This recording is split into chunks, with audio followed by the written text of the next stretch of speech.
When engineers were posed with the challenge of building bridges, they often struggled in regards to building the support towers. This was because the towers needed to be able to hold the weight of the suspension bridges. Engineers needed to find a solution that would allow the tower to stand up straight while completely supporting the weight. That solution was known as caissons. The way I like to think about it is a caisson is simply just an open box that when lowered into the water, a bubble forms at the bottom in order to keep the water out.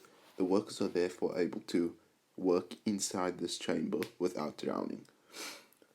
They faced two problems. The first was that the pressure on the outside would crush the box, so to remedy this they added a pressurized air supply.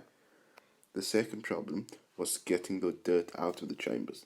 This was done by adding a muck tube that had a bucket flowing down which would take the dirt up to the surface and dispose of it.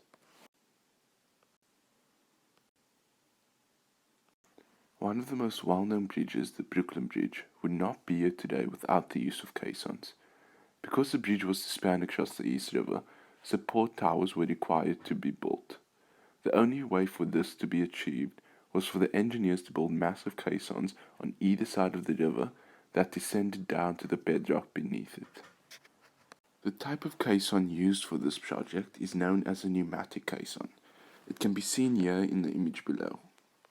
The caisson was comprised entirely of wood, but the tower support itself was made out of stone.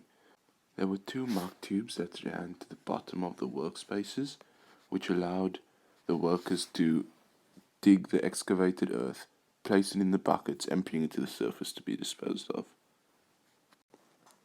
Thank you for watching my video on the basics of caissons. I hope that you found it somewhat informative.